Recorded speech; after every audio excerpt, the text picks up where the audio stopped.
নমস্কার বন্ধুরা, পূর্ণিমা রান্নাঘরে আপনাদের সবাইকে স্বাগত।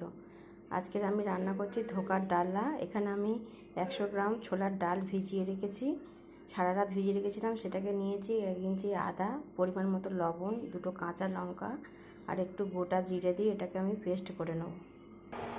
এখানে আমার ছোলার ডালটা পেস্ট হয়ে গেছে। এবারে আমি কড়াই বসিয়ে দিয়েছি।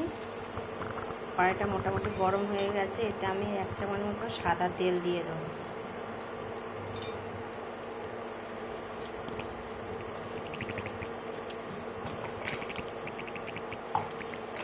তেলটা গরম হয়ে গেছে, এতে একটু কালো জিরে দিয়ে দেবো।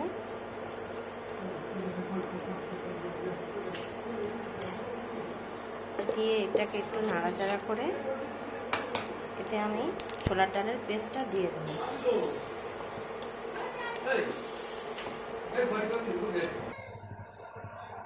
এটাকে নাড়াচাড়া করে এরকম বেশ শুকনো করে এনেছি। এবার এটাকে আমি একটা থালার মধ্যে ফেলে দেবো, দিয়ে ওটাকে বরফি করে কেটে নেব। এখানে ধোকাগুলোকে আমি ঠান্ডা করে নিয়েছি, নিয়ে চৌকো চৌকো শেপে কেটে নিয়েছি। আপনাদের যেমন খুশি তেমনভাবে কেটে নিতে পারেন। দেখুন কি সুন্দর হয়েছে, বেশ চৌকো আর বেশ কি সুন্দর শক্ত হয়ে গেছে। এবার এটাকে আমি ভেজে নেব। এখানে আমি কড়াইতে তেল দিয়েছি, তেল গরম হয়ে গেছে। এবার ধোকাগুলোকে আমি একটা একটা করে ছেড়ে দেবো।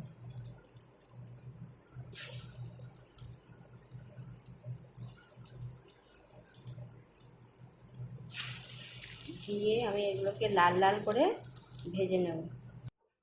ধোকাগুলো আমি দেখুন গোল্ডেন কালার করে ভেজে নিয়েছি।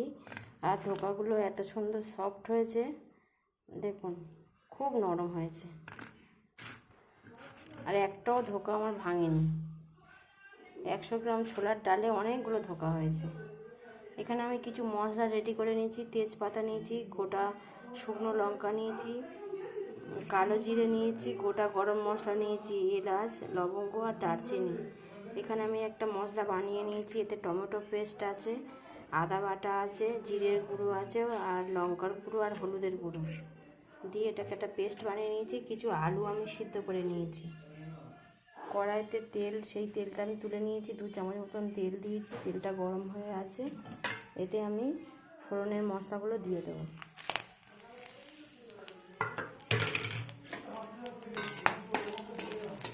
দিয়ে এগুলো নাড়াচাড়া করে এবার আমি আলুটাকে দিয়ে দেবো।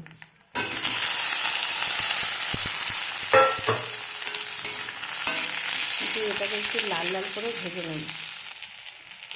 আলুগুলো লাল লাল করে ভাজা হয়ে এসেছে।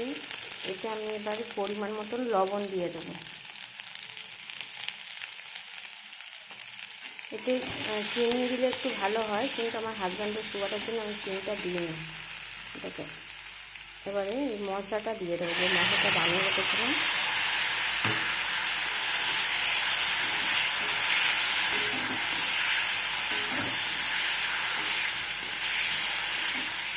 এটা অল্প একটু চিনি দিলে টেস্টটা ভালো আসে, এটাও ভালো লাগবে। এখানে মশলার বাটিটা ধুয়ে আমি একটু জল দিয়ে দিলাম। দিয়ে এটাকে ভালো করে কষে নেব তেল ছাড়া পর্যন্ত। এখানে মশলা থেকে তেল ছাড়া শুরু করেছে। এবারে আমি পরিমাণ মতো জল দিয়ে দেবো। আলুগুলো আমার সেদ্ধ করা, বেশি জল না দিলেও হবে, তবে ধোকাগুলোকে ডুববে সেরকমভাবে জলটা দিই।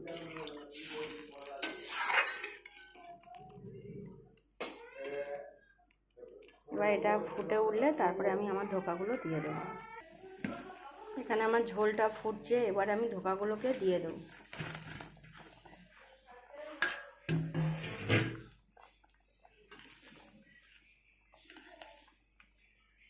দিয়ে এটাকে 2 মিনিট ফুটিয়ে আমি নামিয়ে নেব। ঝোলটা আপনারা আপনাদের মতো রাখবেন, আপনাদের মনের মতো, কারণ কে কেমন খান। আমি একটু ঝোল ঝোল রাখবো। এখানে আমার ধোকার ডালনা রেডি, নামিয়ে নিয়েছি। এবার উপর থেকে একটু গরম মশলা ছড়িয়ে দেবো।